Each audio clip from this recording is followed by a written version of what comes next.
y tienen el litro virgen extra Cosur origen al 70%, y también el papel higiénico, que también está al 70% en todos los formatos de escotes. Además, ahora te llevas un 40% de regalo en congelados y helados por compras superiores a 15 euros en estos productos, y también un 20% de descuento directo en cervezas, refrescos, aguas y zumos por compras superiores a 50 euros. Y como siempre en Supercor, Hipercor y el supermercado del Corte Inglés, aprovecharé para llevarme algo de pescado, carne o frutas y verduras que en el Corte Inglés siempre son de calidad y tienen un precio increíble.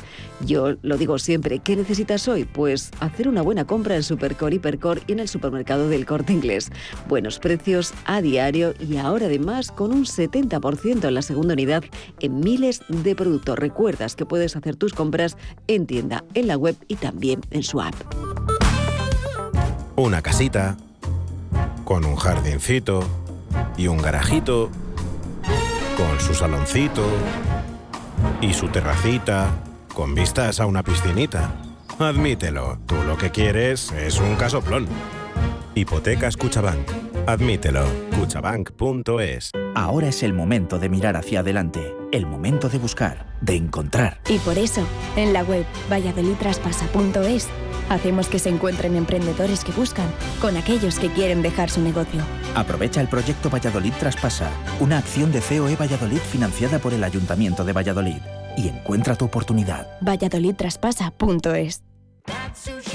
Directo desde Broadway llega por primera vez a Madrid el musical First Date, una comedia sobre una primera cita que parece abocada al fracaso. Pero todo puede pasar en este impredecible musical. ¿Podrán convertir en algo especial lo que parece un desastre antes de llegar la cuenta? Una primera cita que no querrás que termine. First Date, pura comedia de Broadway en el Gran Teatro CaixaBank Príncipe Pío. Entradas a la venta en laestacion.com. 10 objetivos de presente y de futuro. Ordenar y equilibrar el territorio, potenciar la movilidad sostenible, combatir la despoblación, liderar la innovación digital. Imagina, sueña, construye. Agenda Rural Sostenible de la provincia de Segovia. Diputación Provincial de Segovia. Los nuevos conceptos energéticos son ya un presente. Por ello, en Radio Intereconomía nos sumamos cada semana a I Más Verde, un programa sostenible y eficiente, productivo e innovador en el que analizamos etiquetas tan conocidas como eco, cero, bajas emisiones, descarbonización o renovables. Recíclate cada martes de 10 a 11 de la noche en Radio Intereconomía con José Luis Pichardo y descubre el futuro más verde.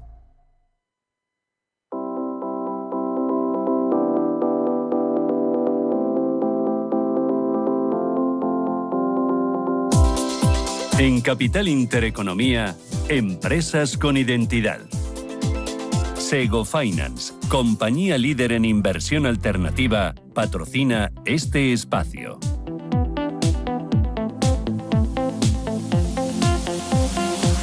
Hoy en Empresas con Identidad, una compañía española referente global en neurointeligencia artificial. Se llama Neurológica.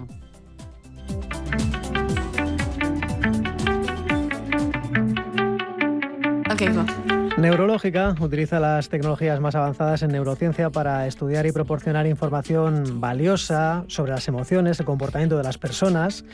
Es una compañía que nació en 2015 y que ha tenido un éxito sobresaliente entre la comunidad inversora de Sego Venture, la línea de Venture Capital del grupo Sego Finance. Alcanzaron en tan solo 3 días, captaron más del 80% de su objetivo, era más de 1,6 millones en su ronda de inversión, pero además están virtualmente completando una segunda entrada procedente de Sama Capital, un fondo que opera con compañías en Estados Unidos y México, y que de esta manera la ronda completa va a estar en torno a los 3 millones de euros. Neurológica, que recordemos en 2023 facturó más de 2,5 millones de euros con un negocio que es principalmente, como decíamos, centrado en las emociones y en el comportamiento de las personas.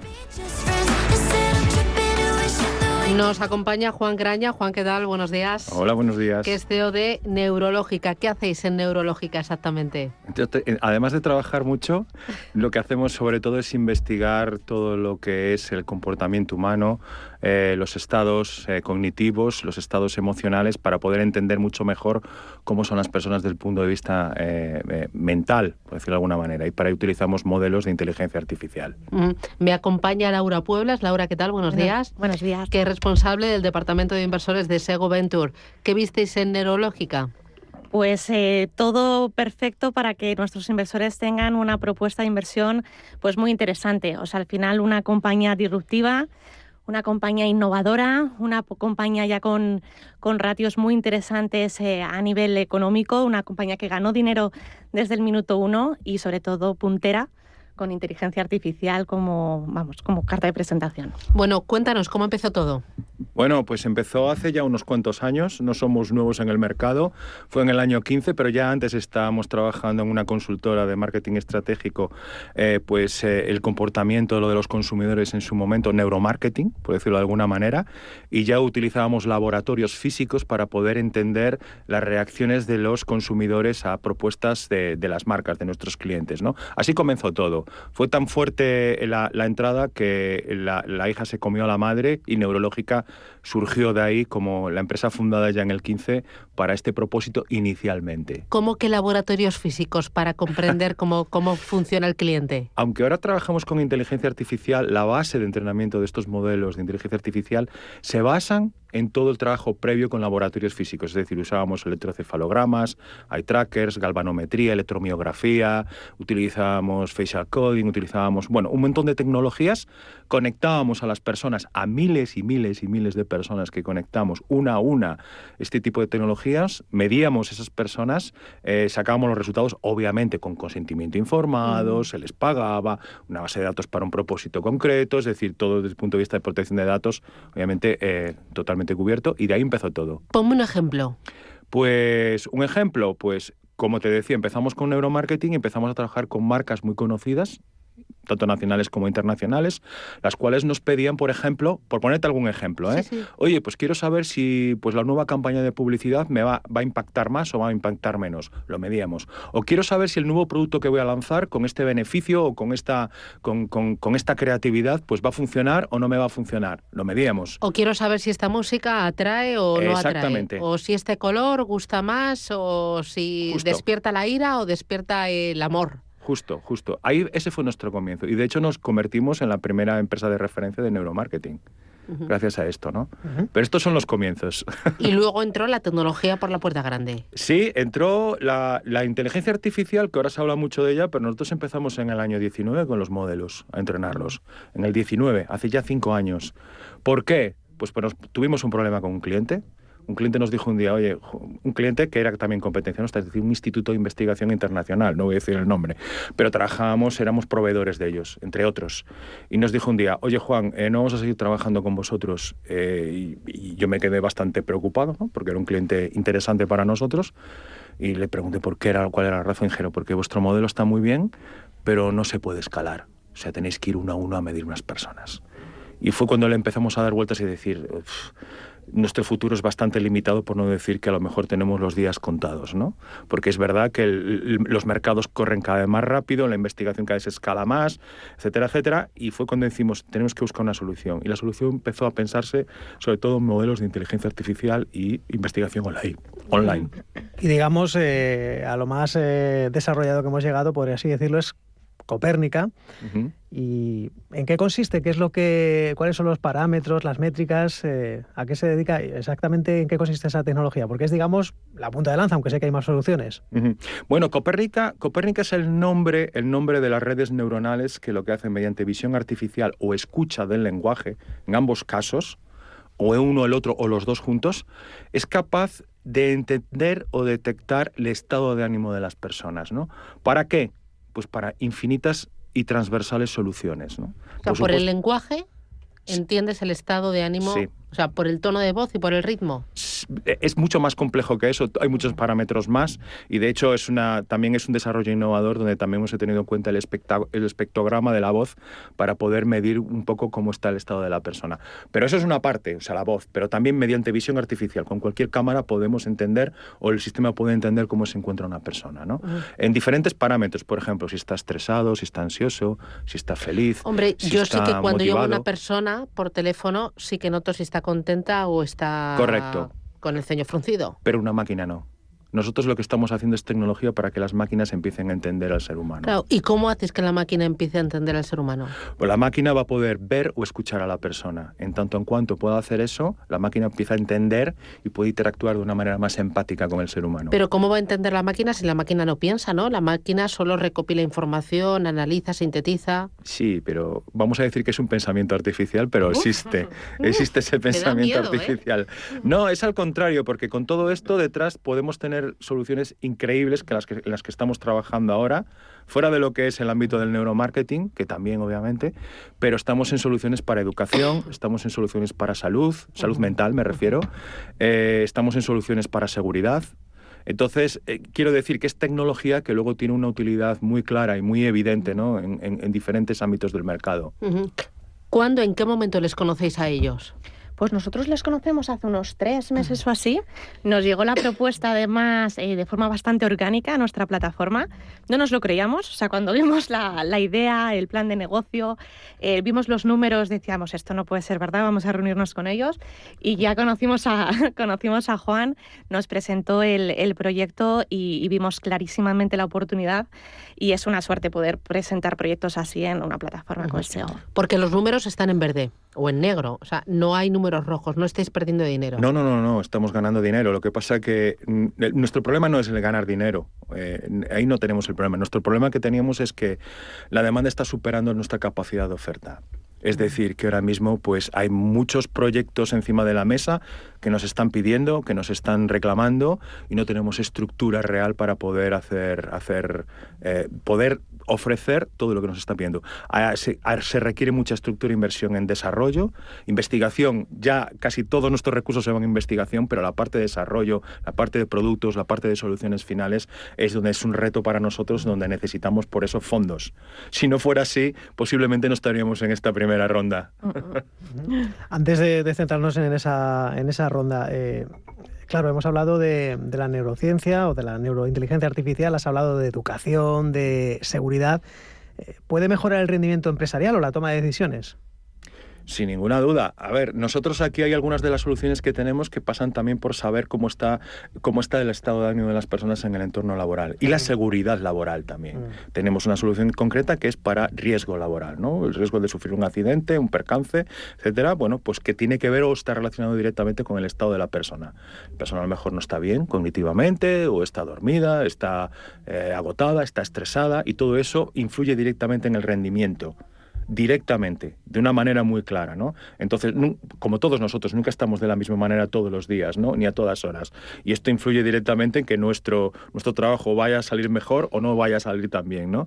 Pues, obviamente, son herramientas para poder, de alguna manera, cuantificar y entender, muchas veces, pues esos procesos. Claro, yo necesito que me lo aterrices todavía más, porque me hablabas de soluciones en el sector de la salud, en el sector de la educación, de la seguridad. Ponme un ejemplo. Te pongo un ejemplo. Mira, educación. Te voy a poner 2. Salud y educación, si quieres. O te pongo todos los que quieras. Pero, por ejemplo, porque son proyectos muy bonitos que estamos haciendo y cerrando este año. Educación estamos desarrollando con el Tecnológico de Monterrey, que es la universidad privada más grande de Latinoamérica, posiblemente.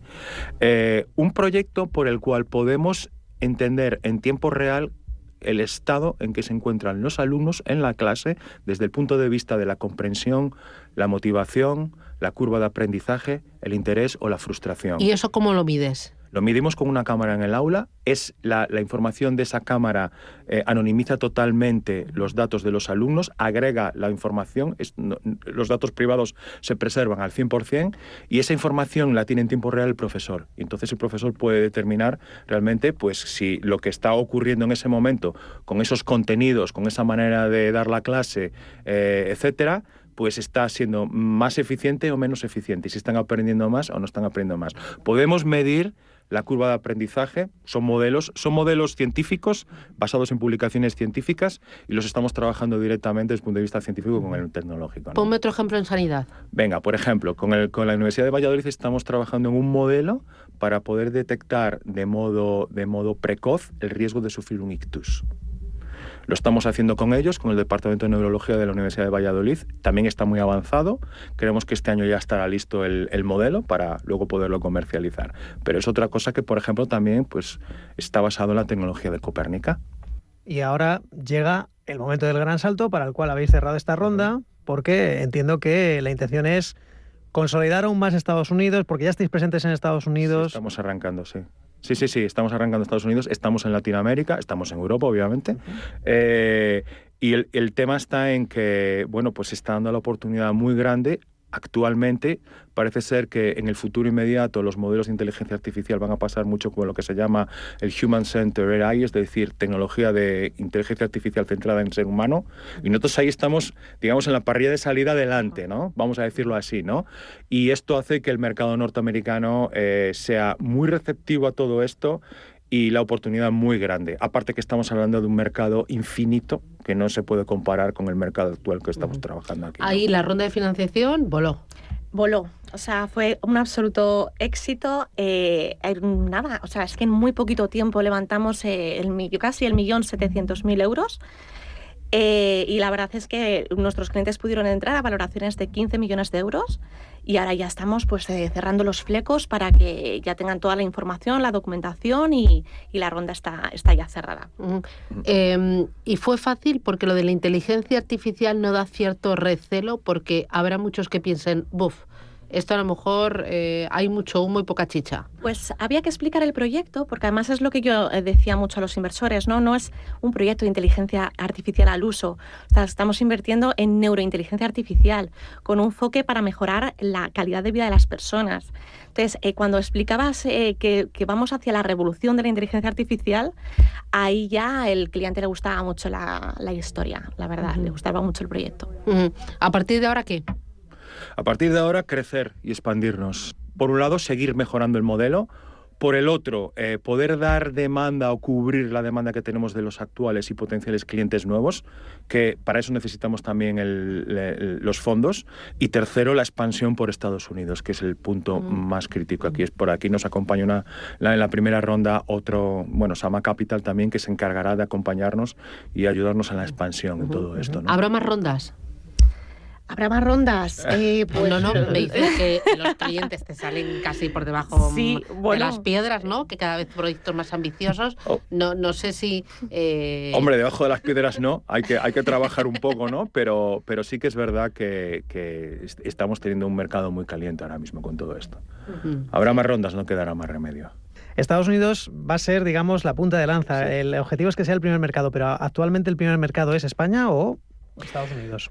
El primer mercado es una mezcla, tendría que ver ahora mismo, pero es entre Latinoamérica y España, efectivamente. No es Estados Unidos todavía, es que Estados Unidos estamos todavía entrando, todavía entrando. No nos lo hemos planteado antes.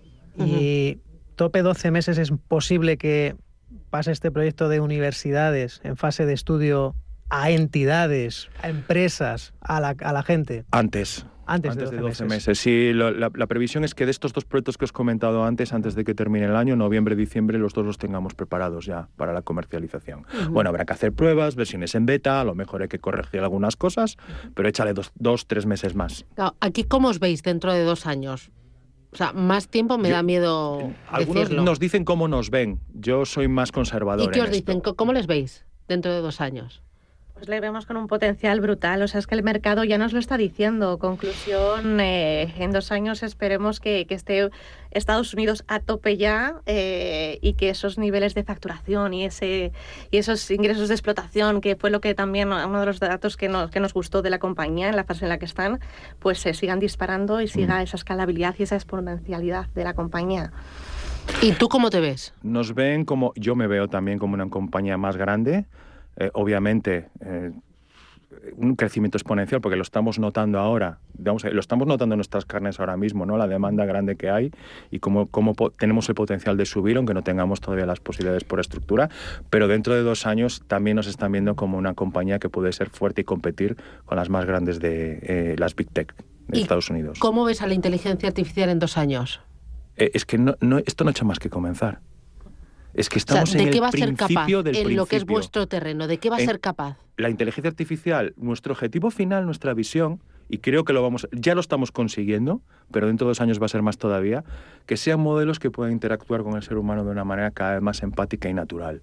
No se trata de que la inteligencia artificial tenga sensibilidad o tenga emociones o tenga capacidad de autonomía en sí misma, ¿no? Sino que sean modelos que puedan trabajar mucho mejor con las personas para fines de ayudar a las personas sobre todo. O sea, que sea como mi ayudante, mi brazo biónico. Parecido. Y será así. Y aquí la ronda de financiación ya se cerró. Si necesita más capital para seguir creciendo, para abordar esa conquista del mercado americano o de otros mercados los que vengan, o para seguir avanzando en nuevas soluciones para cualquiera de sus clientes, ¿no? Que te van diciendo espabila, espabila, que necesito más y más deprisa.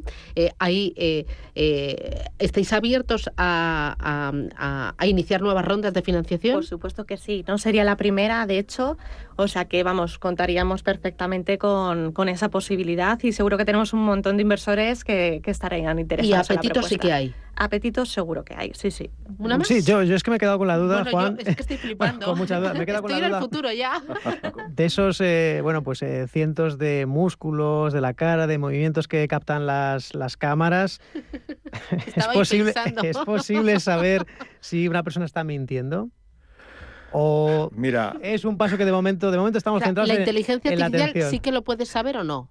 Los modelos de inteligencia artificial nunca se va a saber al 100% si una persona miente o dice la verdad. Esto lo demuestran docenas y docenas de estudios científicos. ¿Qué es lo que hacemos nosotros? Nos lo han pedido para la televisión, trabajamos para las televisiones y han utilizado a Copérnica como una especie de, entre comillas, de máquina de la verdad. Podemos calibrar antes a una persona y saber cómo miente o cómo dice la verdad. Y sobre eso, pues poder predefinir, pero no es el propósito de nuestra tecnología ser una especie de sucedáneo de polígrafo, ¿no? Nos lo han pedido mucho para política esto, pero tampoco ese es nuestro propósito. Impresionante, el futuro ya está aquí. Laura Pueblas y Juan Graña, un auténtico placer conocer la historia, el presente y abrir una ventanita al futuro con Neurológica. Grandes éxitos, que conquistes el mercado americano y conquistes mucho más. Y a mí ya me has hecho despertar. Muchas gracias. El futuro está aquí. Gracias, un abrazo. Adiós. Muchas gracias.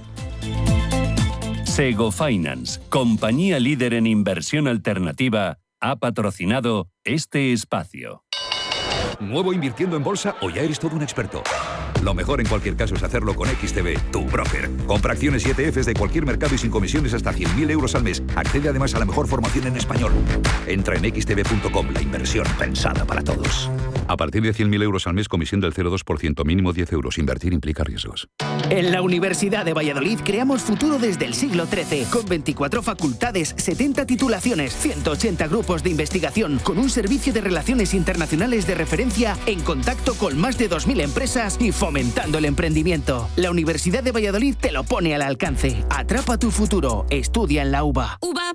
Llega un momento en la vida en el que dejas de hacer lo que deberías para empezar a ser tú. Es entonces cuando empiezas a elegir. Alegría de vivir cuando estás cerca de mí. El Pozo 1954. Elige lo que te emociona. Informe Galindo es un programa dedicado a la investigación, la lucha contra el ciberfraude y la mala praxis empresarial. Informe Galindo. Recuerda este nombre porque va a dar mucho que hablar. Cada lunes de 10 a 11 de la noche en Radio Intereconomía con Juan Carlos Galindo. Descubre, analiza, impulsa. Digital Business en Capital Intereconomía.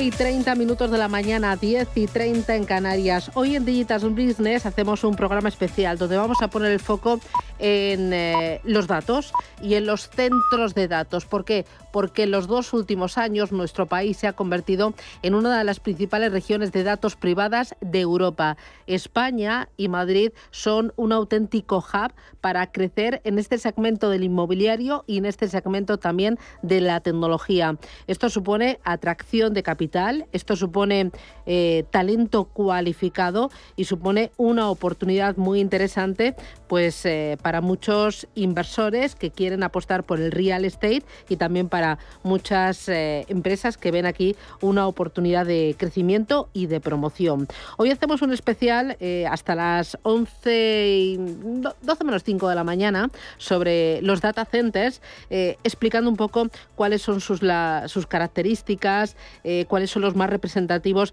en España, dónde están, quiénes son los promotores. Vamos a conocer a los principales actores en este segmento del inmobiliario y de la tecnología aquí en España. Vamos a hablar también de sostenibilidad, cuánto y cómo consumen energía y cómo es su compromiso sostenible, qué es lo que están haciendo para cumplir con los objetivos de desarrollo sostenible y para cumplir con esos objetivos de descarbonización. Vamos a hablar de España como potencial dentro de Europa y también en el mundo, cuáles son las palancas de crecimiento y qué tipo de inversores son los que se están fijando aquí en España pues para plantar sus data centers. Es un espacio que nos va a llevar, como digo, hasta las 12 de la mañana. Me acompaña el primero de mis invitados, es Paco González. Paco, ¿qué tal? Buenos días. Susana, encantado de estar aquí. Oye, Buenos mira días. que me gusta tenerte aquí, no por teléfono. Nada. Verte. Esto yo por un café me vendo, ¿eh? Ah, bueno. O sea, que podemos cambiarlo. Bueno, Paco González es colaborador de Capital Intereconomía de este espacio Digital Business. ¿Cuánto tiempo llevamos ya? 1 año y medio más o menos. ¿1 año y medio? Sí. O sea, pasa el tiempo rápido, como nos lo pasamos muy bien.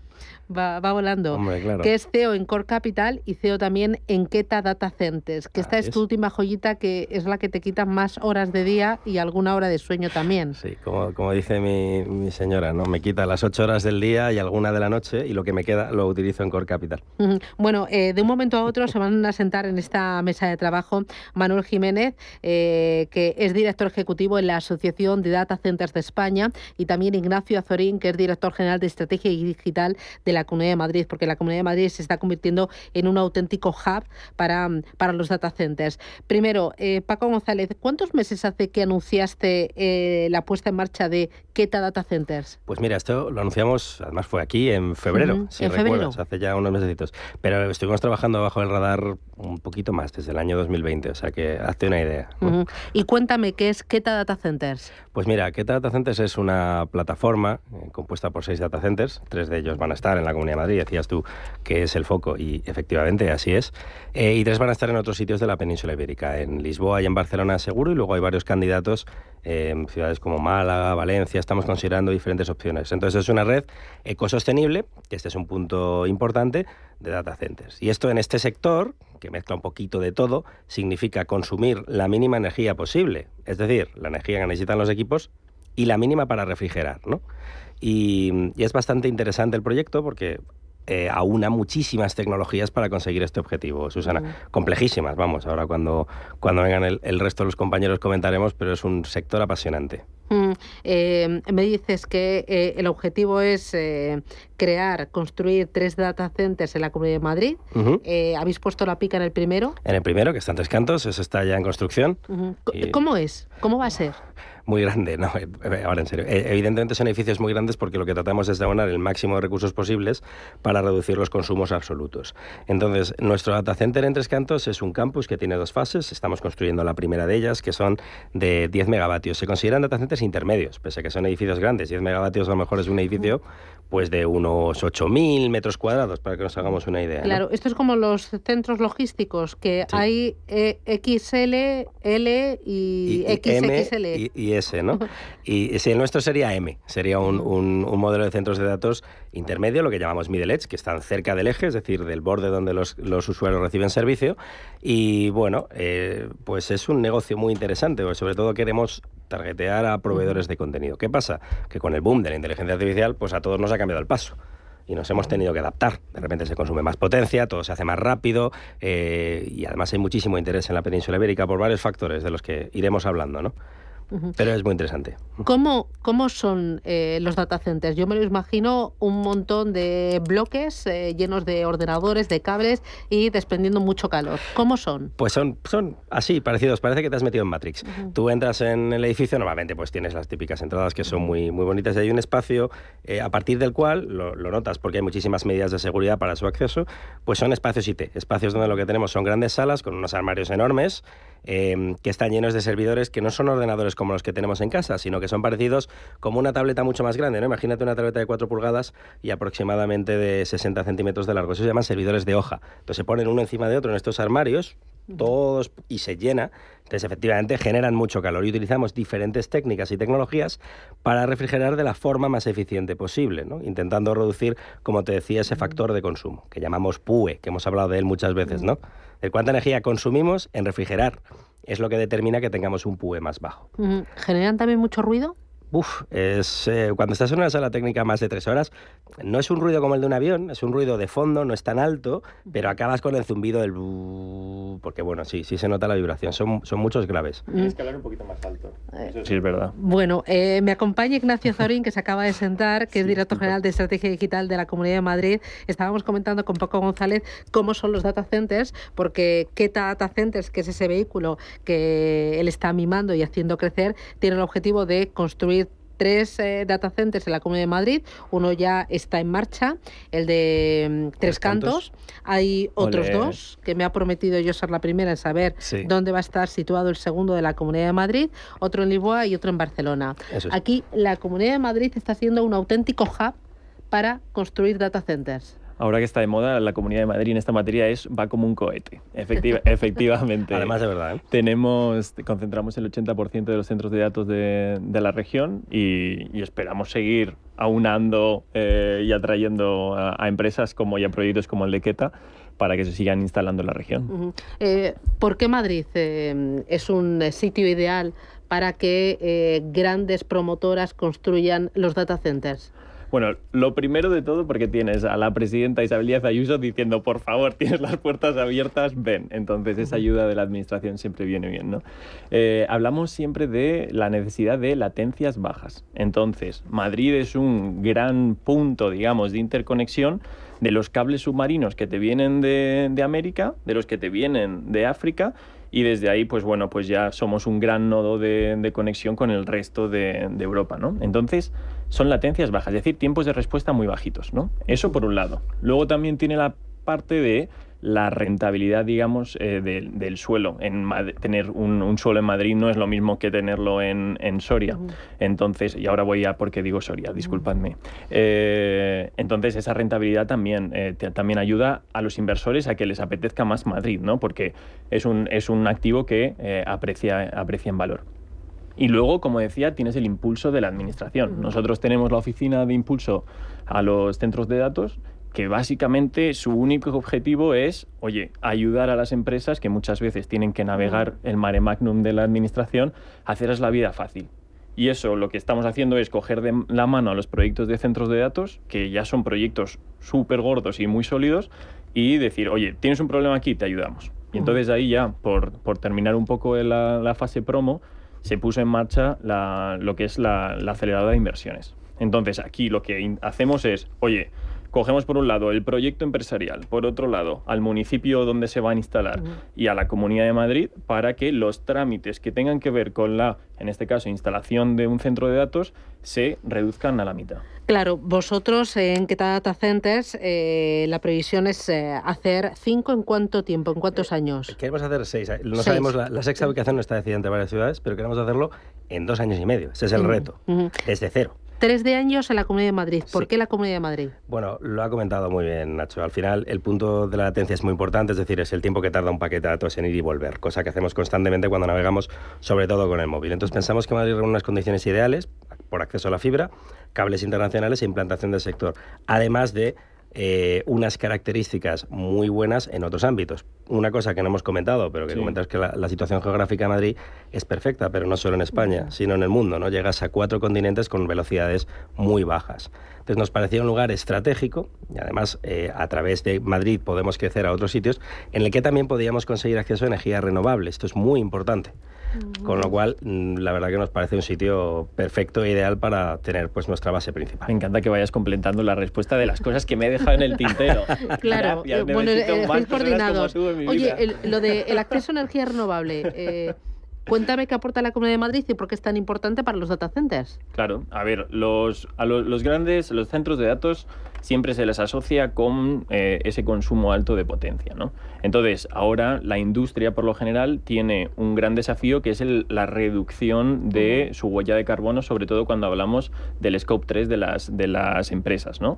Entonces, significa que son todas las actividades indirectas que realiza mi empresa, en este caso, apoyarse en los servicios de un data center, cuánto carbono me están consumiendo y en base a eso me van a penalizar. Entonces, un centro de datos lo que necesita es tener acceso a esos PPAs, a esa energía renovable, para ser lo más eficientes posibles. No solo desde el punto de vista del PUE que comentaba antes, sino también, pues eso, que me alimento de energía renovable. La estaré pagando, a lo mejor, esa energía renovable que está en otro lado, pero la estoy pagando en ese sentido, ¿no? Entonces, es el gran reto que hay ahora mismo. Sí, y además la complementamos con un consumo de agua muy bajo o cero. Claro. Nosotros, por ejemplo, nuestro compromiso es UE, con W, cero, que significa Water Usage Efficiency, es decir, no consumimos nada de agua en la refrigeración. ¿Para qué? Para tener ese impacto huella de carbono cero. Claro. Con lo cual necesitamos energía renovable disponible, no solamente porque hagamos un PPA, sino además porque seamos eficientes en el diseño de nuestra instalación. Claro, comentaba Ignacio que es muy importante también el impulso de la administración. Hasta que empiezas a poner las primeras piedras, ¿no? ¿Cómo es el proceso de localización, gestión de burocracia con las administraciones, papeleos? ¿Cuánto se puede tardar? Pues depende de la comunidad autónoma, todo hay que decirlo, pero bastante. Me viene leche. Venga, vamos allá. En Madrid, de hecho, hemos acelerado mucho los procesos, pero sigue siendo un proceso, si nos comparas con otros países, es lento, ¿no? ¿Sí? Aquí en España, lo que más te enlentece con gran diferencia son los permisos medioambientales. Entonces, tú localizas un terreno, tú quieres construir en él, entonces tienes que mirar si tienes un río cerca, si es zona de policía o si tienes afección medioambiental, tienes que hacer un informe medioambiental. Entonces, este tipo de informes normalmente son los que más tardan, y además me parece súper bien que sea así, pues se tiene que chequear que se cumple con unas condiciones predeterminadas. Y la Comunidad de Madrid está haciendo un esfuerzo intensísimo, y esto es cosa de la presidenta y todo su equipo, porque vamos, no solo con Nacho, sino también con Luis, con Jaime, no paran de, oye, estamos mejorando estos procesos, estamos trabajando en acelerar esto, y la verdad que se agradece. Eso ayuda a fomentar y atraer esa inversión, porque es casi la parte de licencias la que más tarda, porque luego lo que es la construcción, el despegue del equipamiento y la puesta en funcionamiento, pues es un proceso que tenemos más o menos. ¿En Madrid cuántos data centers hay a día de hoy? A día de hoy yo tengo censados en construcción y proyectados tengo 58. 58, pero hay sitio para tanto. Pero que están, eso es para todo, lo que está en fase de ideación, lo que está en fase de construcción y demás. ¿En construcción cuántos ahora mismo? En construcción pues tendremos 10 y... En construcción 11, me parece. Claro, ¿y están dónde? ¿En qué parte o zona de la Comunidad de Madrid? Pues sobre todo concentrado en el Corredor de Henares. ¿Por qué esa zona? Bueno, pues porque ahí estaba tirada la fibra de Adif y demás, y entonces pues bueno, pues se ha ido concentrando, había muy buena conectividad y se fue concentrando en esa zona naturalmente. Claro, 18 en construcción y casi 60. 11, bueno, de hecho, mira, 11, te voy a decir porque tengo el resumen preparado. Mientras carga el WhatsApp... Vale. Ahí, bueno, voy a aprovechar para presentar a Manuel Jiménez. Manuel, ¿qué tal? Buenos días. Que es director ejecutivo de Spain DC, que es la Asociación de Data Centers de España. ¿Cuántos hay en España?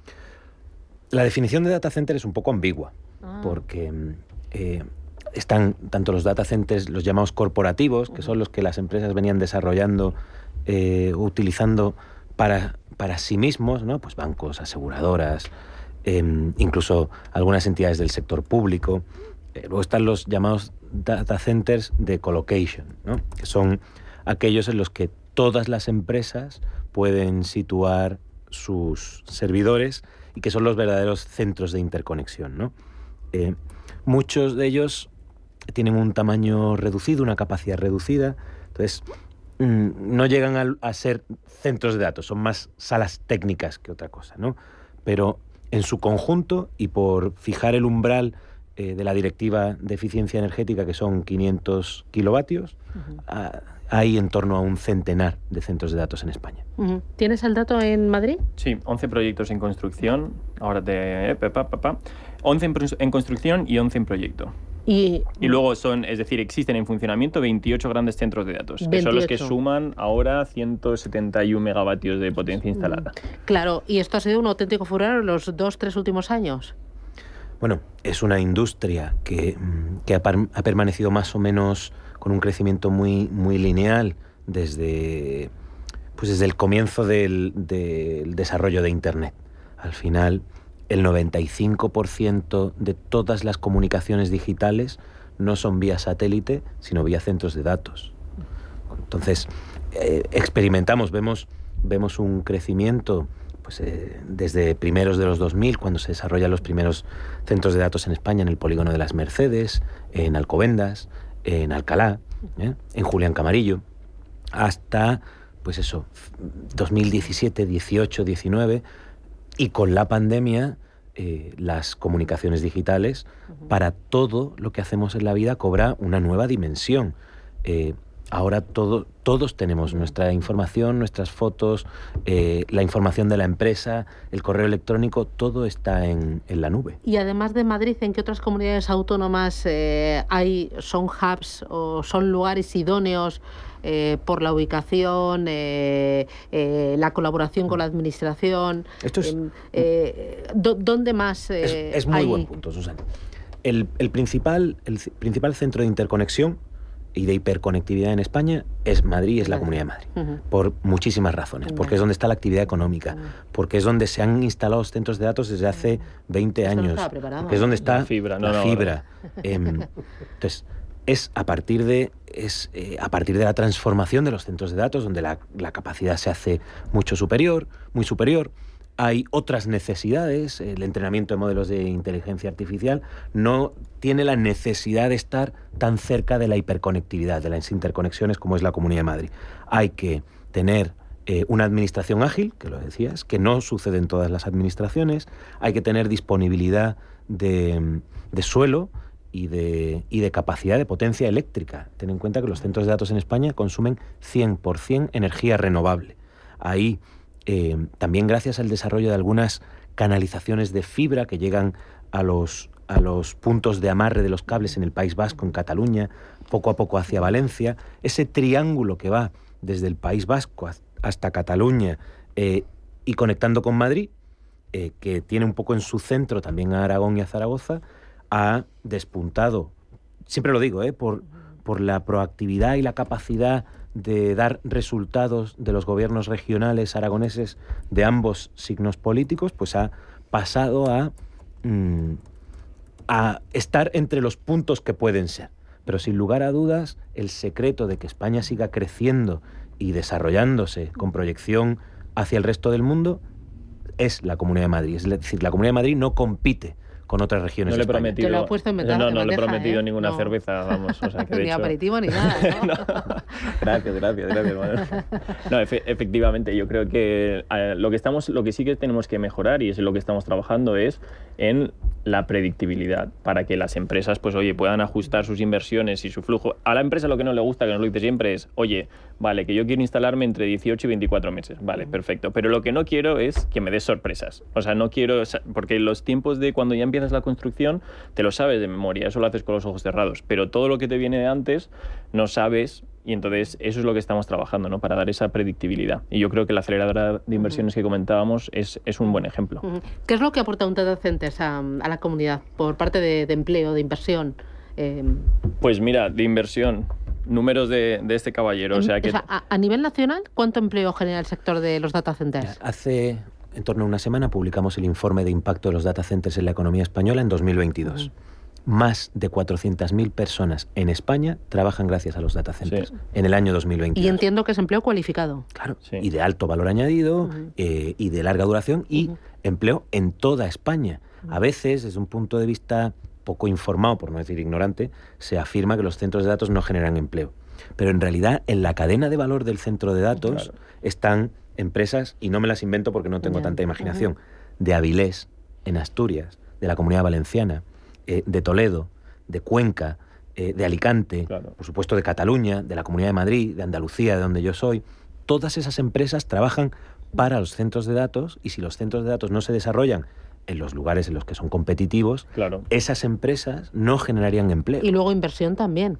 Bueno, estamos hablando de órdenes de magnitud que no se han visto en los últimos tiempos en España y que no se van a ver si no es por las infraestructuras digitales, lo que es comprensible porque el mundo va hacia lo digital. Estamos hablando de decenas de miles de millones de euros para generar empleo en España. Paco. Sí, yo quería comentar que además son inversiones muy grandes. Un data center como los que nosotros vamos a construir de 10 megavatios, pues requiere una inversión cercana a los 80 millones de euros, si se construye bien. Entonces, pues como bien decíais, generamos además empleo en dos capas. Primero en la fase de construcción-diseño, todo el trabajo que hacemos en esa parte, más todo el trabajo que hay en tramitación de licencias, etcétera. Pero posteriormente, todos los clientes nuestros tienen que desplegar equipos, y hay equipos de todo tipo. Entonces, la cadena por data center de volumen de empleos de alta cualificación que puedes generar es altísima. Es un sector, la verdad, muy interesante y que yo creo que puede ser un tractor para la Comunidad de Madrid y para España, desde luego. Lo que me queda claro de lo que acabas de decir es que al ministro Escrivá le timaron con su centro de datos de Soria, porque le cobraron 80 kilos por un mega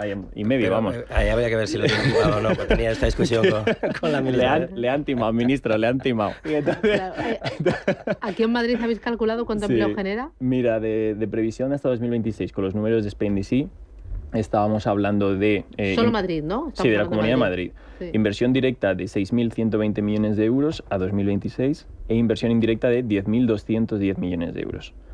Esos son los números de inversión que... El número de empleo no te lo... Después de darte cifras no te puedo... Y luego, ¿quiénes son los principales promotores de data centers? ¿Quiénes están en este juego? Tradicionalmente venían siendo grandes compañías internacionales. Son los que tienen presencia en todos los mercados más importantes. Pero con el desarrollo de las industrias digitales es evidente que hay muchos actores... ¿Internacionales y tecnológicas? ¿Un Amazon, por ejemplo, o no? Por supuesto. Amazon a través de AWS es probablemente el mayor operador de cloud del mundo. Pero también Microsoft, también Google, también Oracle, también algunos fondos de inversión internacionales. Pero con el desarrollo de la sociedad digital y de la infraestructura digital, pues hay muchos actores muy importantes en la economía española que empiezan a tener una importancia significativa. Constructoras, promotoras, hay varias IBEX 35, Merlin Properties, el grupo ACS, Ferrovial, que están tomando posiciones, por supuesto, las utilities, ¿no? Los Iberdrolas y Unión Fenosa y compañía. Todos estos tienen un papel fundamental, pero también muchas compañías industriales, Schneider Electric, Siemens, Huawei, Legrand, una compañía francesa con presencia en 190 países y en España, en Torrejón de Ardoz. Es decir, que la economía de los centros de datos es una economía muy real. Yo creo que más real que ninguna que podamos estar considerando hoy día. Yo, por volver un poco a la pregunta que eran los promotores, efectivamente compañías internacionales como Equinix, Digital Realty, Global Switch, esos son los clásicos, los que llevan en el mercado muchísimos años. Y en los últimos años muchísimas compañías con diferentes enfoques han entrado en el mercado, ¿no? Merlin ha montado Jet, por ejemplo, Azora y Core Capital han montado Keta. Por ejemplo, ACS, vía Iridium, está también desplegando un centro de datos. No tenemos Formations. Hay muchísimos nuevos entrantes que montan su plataforma especializada, normalmente por la vía de las alianzas. En la parte de, o sea, la parte financiera es una componente importante, pero la parte de operación es otra, y entran en el mercado como nuevos jugadores que, bueno, pues lo que quieren es traer un poquito un modelo diferente, ¿no? En nuestro caso, por ejemplo, pues una estrategia de middle edge, pero hay otros, como Merlin. Merlin viene con una estrategia de hiperescalar, pero bueno, pues con un modelo de negocio que está muy claro, muy Merlin definido. Porque quiere hacer muchos. Y lo que quiere hacerlos es muy grandes, no son muchos, sino muy grandes. El hiperescalar es Amazon Web Services, Google Cloud Platform, Microsoft Azure, o incluso una Alibaba Cloud, ¿no? Que no pensamos en los asiáticos, pero van a llegar, o Oracle. Ellos pueden o construir o alquilar. Cuando alquilan son clientes de colocation, como explicaba Manuel. Entonces, a veces incluso hacen las dos cosas. Bueno, pues la estrategia de Merlin en este caso es construir para ellos, para que le alquilen un hiperescalar, por lo tanto, grandes superficies, grandes potencias. La nuestra, todo lo contrario, proveedor de contenido, tampoco son microsuperficies, sino superficies intermedias, 10 megavatios. Pero hace poco se montaba un vehículo nuevo que presentaba Nacho Velilla, que es una persona muy querida en el sector, expresidente de Spain, si no me equivoco, y que tuve yo de vicepresidente en Eurocloud, que acaba de ponerse al frente un proyecto que se llama Templus, que son de data centers un poquito más pequeños todavía. 2-4 megavatios y una estrategia de proximidad. Entonces, un mercado amplísimo, complejísimo, y yo creo que es precioso. Bueno, lo que no es amplio es este programa de radio que tiene su tiempo límite y nos queda minuto y medio. ¿Me podríais dar cada uno de vosotros un titular de cierre para cuando pensemos en data centers? Y empiezo contigo, Ignacio. Venid a Madrid, seguid apostando por Madrid, vamos a haceros la vida fácil en Madrid, y ese es mi titular. Bueno, Manuel. El sector del data center generó en España más de 400.000 empleos de alta calidad en el año 2022, superando a industrias estratégicas como la construcción aeronáutica o los talleres de automóvil. Esto es muy bueno. Y Paco, broche de oro. Un buen ejemplo de esa inversión son los 500 millones que vamos a invertir en data centers, 3 de ellos en la Comunidad de Madrid. Ole. Bueno, y te falta darme el nombre, ¿no? Del segundo data center. Tengo uno de ellos en Tres Cantos, el segundo... Pero el lunes que viene... Se ha dicho que el lunes me lo cuenta. Claro. O el siguiente como muy tarde, ¿me vas a hacer esperar? No, depende si entro el lunes que viene, ¿no? Ay, depende. Paco González, desde Queta Data Centers. Manuel Jiménez, desde la Asociación de Data Centers en España, Spain DC. Ignacio Zorín, director general de Estrategia Digital de la Comunidad de Madrid. Gracias. Un auténtico placer. Por el lunes. Feliz día. Un abrazo. Adiós. Y nos vamos, ponemos el punto final a esta edición de lunes de Capital Intereconomía. Gracias y hasta mañana a las 7. Adiós.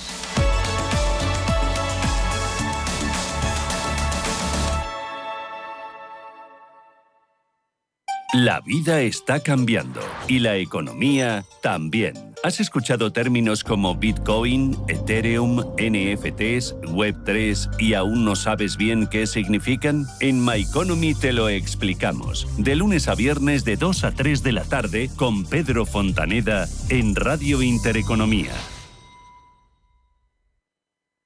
Intereconomía. 30 años contigo. Intereconomía. 30 años con la información económica más profesional y precisa. 30 años de experiencia. Misma filosofía. Siempre con la actualidad económica. Intereconomía. 30 años de rigurosidad informativa. La radio de los negocios. Intereconomía. 30 años contigo.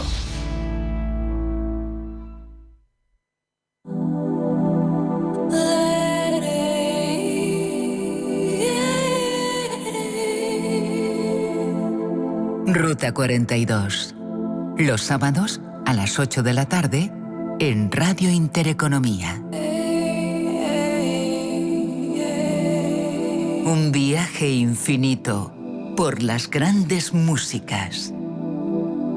Ruta 42. Un programa de Joaquín Martín. Radio Intereconomía. La radio de los negocios para estar bien informado. Eres lo que escuchas.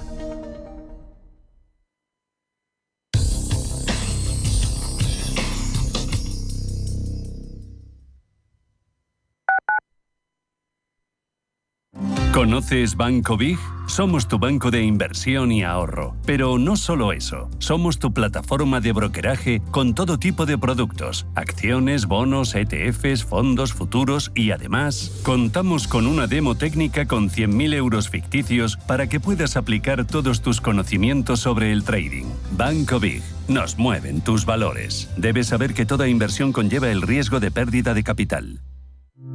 ¿Conoce las oportunidades que ofrece el sector salud para invertir? En Bellevue, gestora suiza especializada en este sector, contamos con una amplia gama de fondos con la que puede participar en el crecimiento del sector, invirtiendo en todas sus áreas. Aportamos valor y diversificación a su inversión con fondos en biotecnología, salud digital y tecnología médica. Bellevue, primera gestora europea en sector salud. A 200 metros de ti vive Isabel. Está jubilada y para poder desayunar cada día recurre a los bancos de alimentos como más de 1 millón de personas en nuestro país. Únete a Ningún Hogar Sin Alimentos y dona haciendo un Bizum al 38014 o entrando en ningunhogarsinalimentos.org. Ayuda de Kilómetro Cero. La Fundación La Caixa y CaixaBank a favor de los bancos de alimentos.